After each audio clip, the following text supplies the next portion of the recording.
Welcome to the MOOC on optical communications.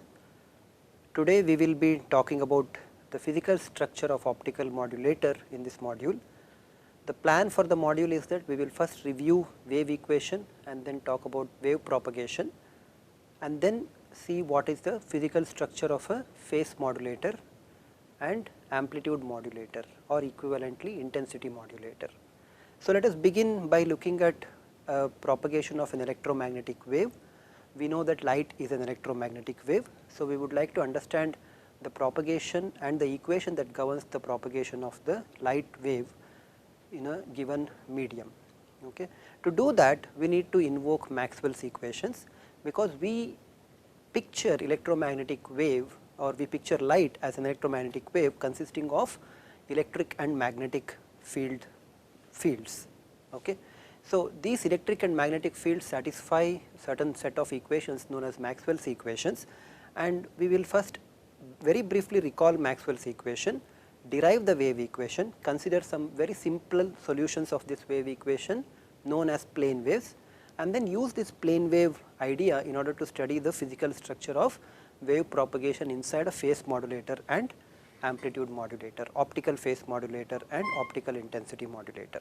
So, let us first write down Maxwell's equations. As you probably remember, or you can take a look at any textbook in an undergraduate electromagnetic textbook, you will discover that there are 4 Maxwell's equations which are given in terms of these 4 field quantities. Okay. The first equation, there is no order to Maxwell's equations. So, what we are writing is simply that is by convention, or that is something of my personal preference. So, we have what is called as Faraday's law, which in the differential form, this is called differential form of Maxwell's equation. So, you have curl of electric field E is equal to minus del B by del T. This del by del T stands for partial derivative of the magnetic flux density vector B with respect to time. Okay. So, E is the electric field, or sometimes called as electric field intensity, and this is measured in SI units in volt per meter. You have B, which is called as the flux density vector. This is the magnetic flux density vector, and this is measured in Weber per meter square or in Tesla. And then you have 2 more equations. H is called as magnetic field, or sometimes called as magnetic field intensity, and this is measured in ampere per meter in the SI units. And finally, you have flux density, which is now electric. Okay. This is measured in coulomb per meter square. So, these are the 4 field quantities which are functions of both space given by a general position vector r as well as time. So, these are all functions of both space as well as time. This position vector r will depend on which coordinate system you have chosen. So, in the Cartesian coordinate system, this will be given by, for any point which is described by the 3 coordinates x, y and z, this coordinate vector r is from the origin is given by x hat being the unit vector along the x direction, plus component along y and component along z. Okay. So, these are called as field quantities which vary both with respect to position as well as with respect to time. So, complete the Maxwell's equation now. So, you have this equation called as Faraday's law. Okay. Originally, Faraday's law was not in this form. What we are writing is the law in vector form. Okay. Next, we have Ampere-Maxwell law. Okay. So, this is Ampere was the original person who gave this law, but then this law was modified by Maxwell to introduce his famous displacement current. Okay. So, this gives you, this is given for curl of H, that is for the magnetic field, given by J, where J is the conduction current, plus del D by del T. This D is the electric flux density. So, the time rate of change of this electric flux density plus the conduction current will be equal to the curl of H. You have 2 divergence law. One law is del dot B equal to 0. Okay. There is one more law which relates del dot D equal to rho being the volume charge density. Maybe we can write this as rho v, so that this is volume charge density. Okay. These divergence laws are called as Gauss's law, one for magnetic fields and one for electric fields, right. If you consider a medium which is linear, homogeneous and isotropic, then this D field can be related to E field. Okay. D is given by epsilon 0 epsilon r into E, where epsilon 0 is the permittivity of the free space, epsilon r which is greater than 1 is called as the relative permittivity of the medium. So, if you have a medium whose relative permittivity is epsilon r, then D is related to epsilon 0 epsilon r times E. So, if electric field line is arbitrarily directed in this particular direction, then the D field will also be directed along the same.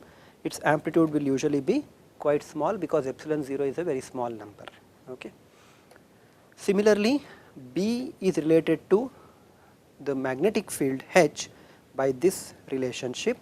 B is mu 0 mu r H, where mu r is called as the relative permeability of the medium. Okay. Again you can see that both B and H have the same direction, but they will have different amplitudes. If the medium is anisotropic, as many optical elements are, okay, then D and E are related by a matrix. Okay. This D and E are related by a matrix, that is to say, in the rectangular coordinate system, the three components of the D vector dx, dy and dz is given by a matrix times the electric field vector E. So, you have epsilon xx, xy, xz. I hope you can fill up the rest of these elements here. This will be another 3 by 3 this will be a 3 by 3 matrix. Finally, you have the electric field components Ex, Ey and Ez. Clearly you can see that isotropic medium is a very special case of anisotropic medium. In an anisotropic medium, all these elements are usually non-zero, which means that if electric field is directed along this direction, which I have taken arbitrarily, the flux density D will be directed. Okay, let us not make it perpendicular, although it is possible, let us keep it slightly general. So, this D field is usually directed at a angle with respect to electric field. Okay. So, this is something that is possible for a medium which is called as anisotropic medium. In an anisotropic medium, D and E are related by this matrix. So, many optical elements such as crystals are anisotropic in nature. However, not all these elements are filled for such a medium. It is possible to actually diagonalize this matrix. Okay.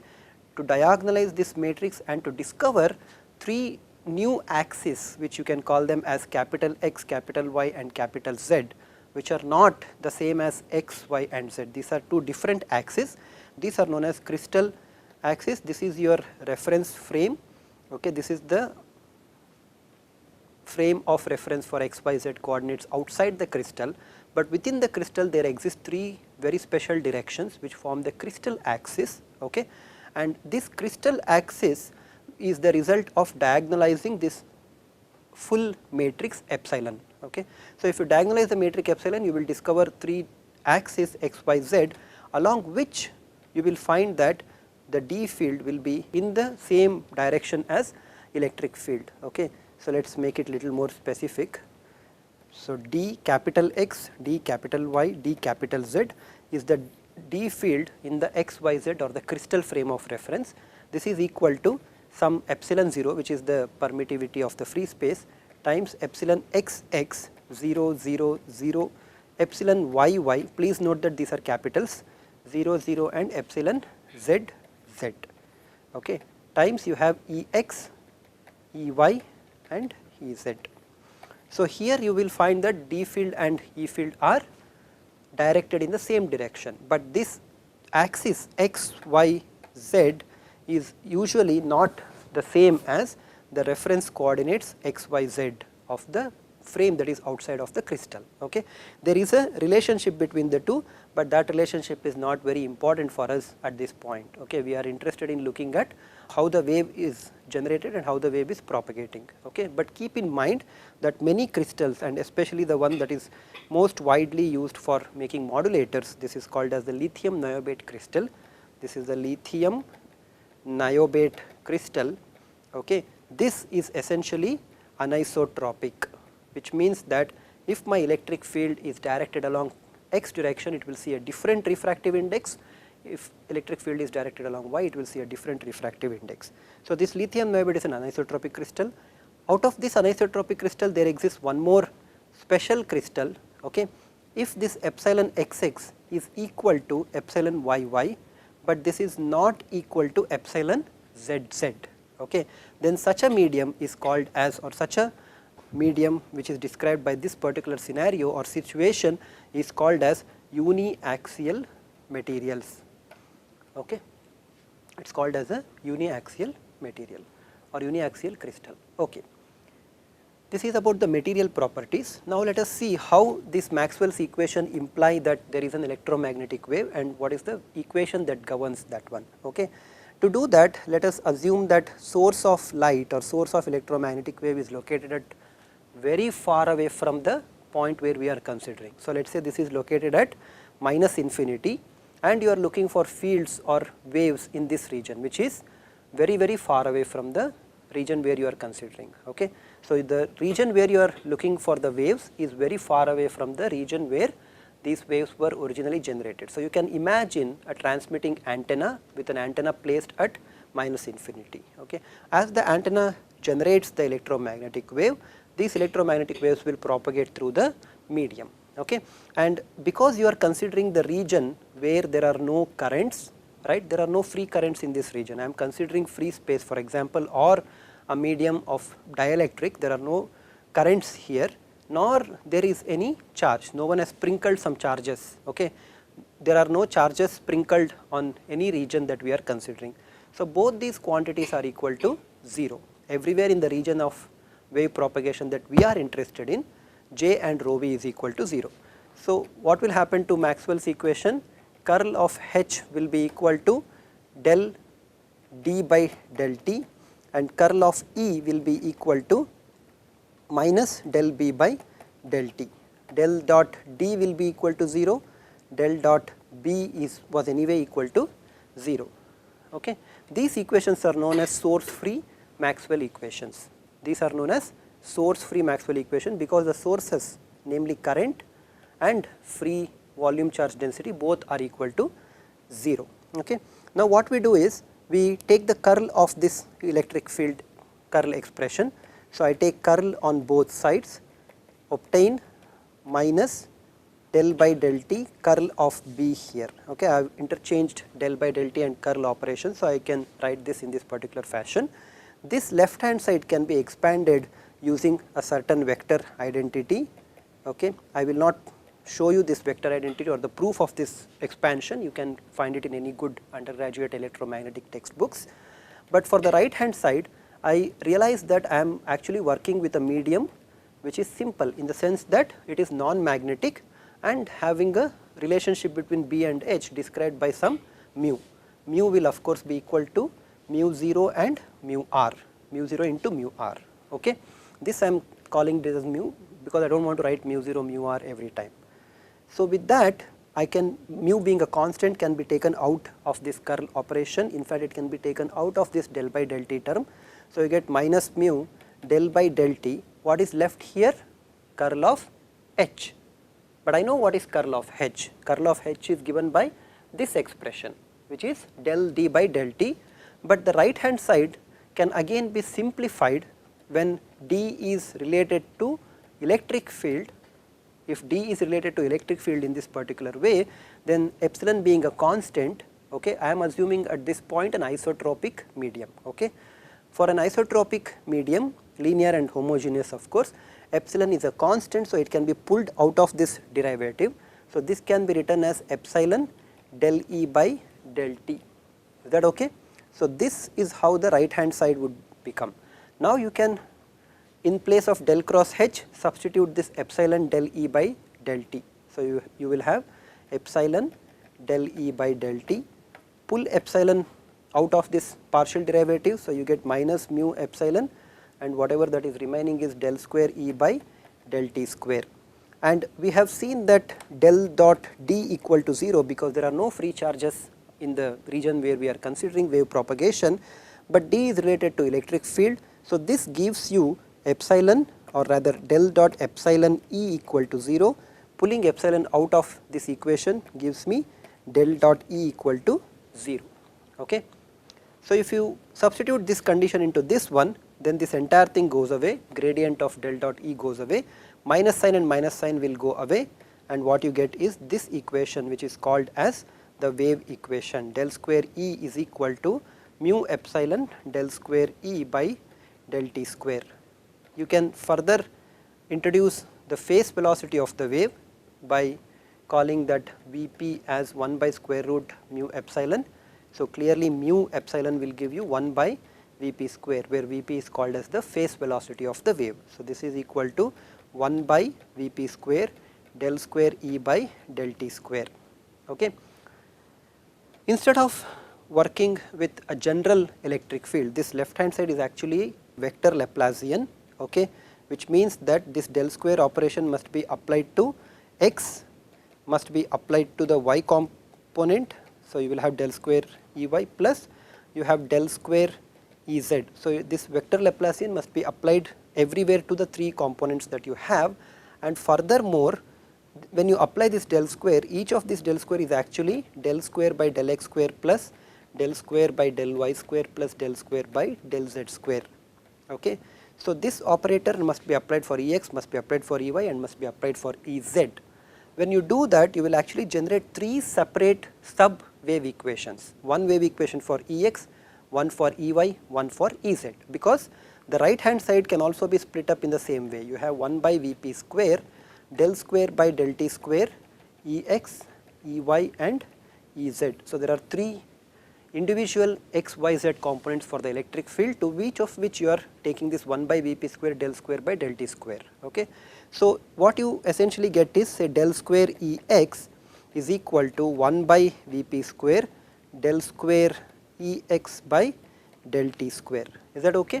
So, now you have, similarly you can write down one equation for Ey as well as one equation for Ez. In general, this equation implies that Ex must be a function of x, y, z as well as time. Okay. However, we will consider those waves which are called as uniform plane waves. Okay. In this uniform plane waves, what we have, so this must be written as uniform plane waves, what we have is the wave is propagating along plus z, or it can be propagating along minus z, but we will stick with wave propagation along plus z direction. Wave is propagating along plus z direction. In time, it varies as e to the power j omega t, or it varies as cos omega t. Okay. It is a sinusoidally varying wave. Its amplitude is varying sinusoidally with respect to time. Okay. So, if I assume these conditions, then this equation can be further simplified, because this operator del square by del T square becomes minus omega square. Okay. Because del by del T is j omega. So, if you multiply del by del T, or if you take del square by del T square, you get j omega times j omega, that is minus omega square. Okay. I can put that into this expression and also demand that this electric field be independent of x, it also be independent of y. Okay. So, the wave is characterized by propagation along z. In frequency, it has a certain frequency omega, and then it will be function only of z and time t. Okay. So, the wave is propagating along z, so its amplitude is expected to change as you go along z axis. Okay. Substituting all this, the equation can be further simplified. You will have d square Ex by dz square plus k square Ex equal to 0, where k square is nothing but omega square by Vp square. Okay. And this k is called as the propagation constant. So, this k is the propagation constant, or sometimes called as wave number as well. Okay. So, k square is omega square by Vp square, actually you will have minus omega square by Vp square in this expression. In this equation you will have minus omega square by Vp square. I have pulled this term into the left hand side and called this as k square. This is a simple second order differential equation. Remember, we want a wave which is propagating. Therefore, the solution for this Ex as a function of z turns out to be some constant E0 and e to the power minus jkz, so that the total electric field, which is a function of z as well as time t, will be given by some constant E0 e to the power j omega t minus kz. Remember, I am writing this in the complex form, but in the real form this equation is nothing but E0 cos omega t minus kz. Okay. This is the equation that is propagating along plus z axis. It has a frequency omega, it has an amplitude E0.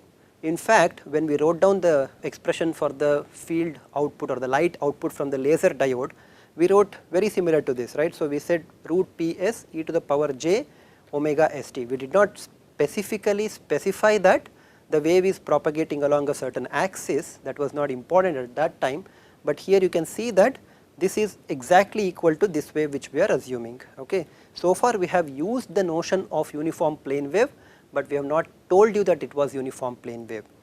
Why is it uniform? Because if you look at a constant plane z, so maybe you look at z equal to 0 plane. Okay.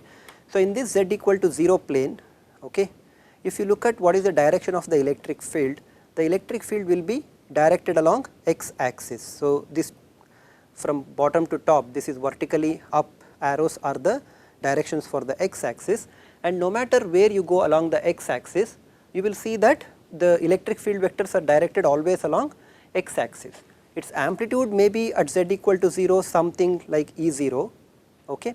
At z equal to a different plane, z1 plane, the amplitude must be smaller because there will be a term kz, therefore the total phase for this one changes. So the amplitude might be smaller, okay, but it will be uniform. I am sorry, I have not drawn it nicely, but this should be uniform. Amplitude is small, but this amplitude is constant and is always directed along x axis. So this is my x axis, here also this is the x axis.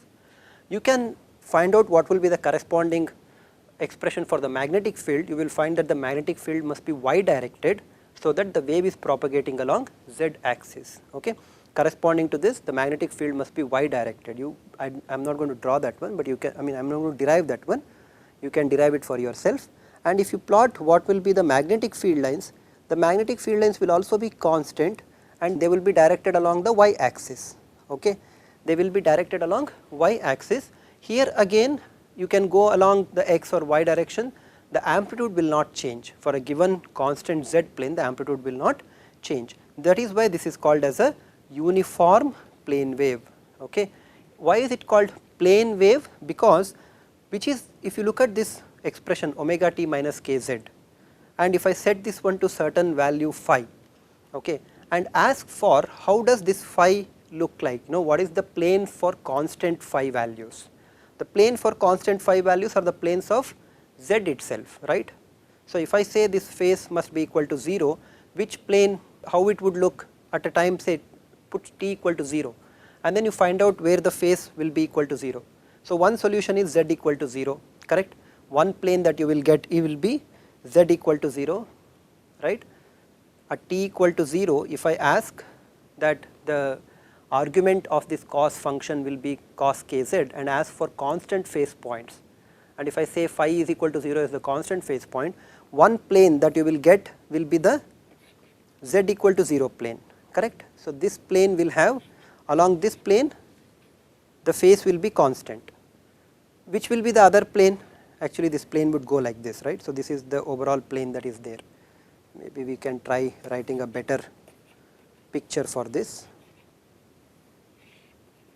This is your x, y and z axis. So the constant plane that we were looking for is this z equal to 0 plane. So on this plane, for this wave, the phase will be equal to 0, right. Is this the only plane that we have? No, you will have one more plane at z equal to, when will this go to 0? Again when the argument goes to 2 pi, right. So at z equal to 2 pi by k, right. So, at z equal to 0 and at z equal to 2 pi by k, you will have the constant phase, and if you look at this is actually a plane, the entire plane is rectangular in nature, right. There is no curvature to this, right. The planes or the points of constant phase will form a rectangle, or they will form a plane in this particular case. Therefore, this is called as uniform plane wave, and it is a wave because this is advancing along the z axis. Okay. The distance between two constant phase planes is called the wavelength of the wave, and therefore, you will see that wavelength is nothing but 2 pi by k, or k is equal to 2 pi by lambda. So, this was all about a wave which was propagating along a particular direction. Just to finish off this particular module, if the wave is propagating along x direction, then it is called as x polarized wave. If the wave is propagating along y, it is called as the y polarized wave. It is possible for you to have in general both x component as well as y component not equal to 0, and then the electric field E will be sum of two electric fields. One will be along x directed, that is x polarized wave, and one will be y polarized wave. Okay. Each of these waves, so let us call this as say Em is equal to some constant E0 m e to the power j omega t minus k z. These waves are propagating along the same direction, but they might have different phases. So, phi m, where m is equal to x and y, that is to say Ex is equal to Eox e to the power j omega t minus kz plus phi x, Eoy e to the power j omega t minus kz plus phi y. Okay. Depending on the amplitudes Eox, Eoy, as well as the phase phi x and phi y, or rather the phase difference phi y minus phi x, which you can call it as delta, you will have different polarizations. Okay. The ratio of Eoy by Eox is given by an angle chi.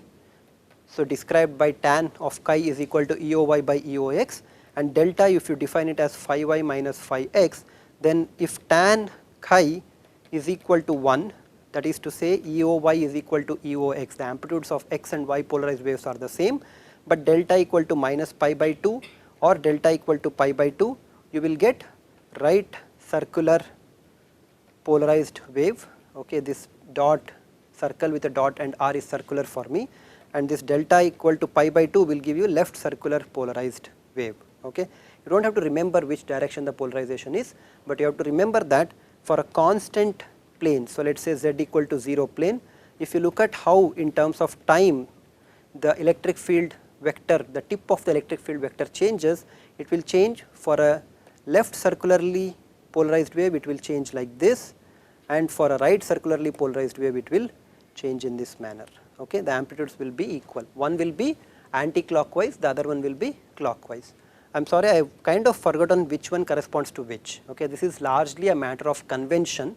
So, the way that I remember is, if I take your right hand side and point it along the direction of propagation. So, this is direction of propagation. If you are curling from x to y in a clockwise direction, this is the right hand circularly polarized wave, and if you take a left hand thumb and if the thumb points in the direction of propagation and you are curling from y to x, this will correspond to the left circular polarized wave. Thank you.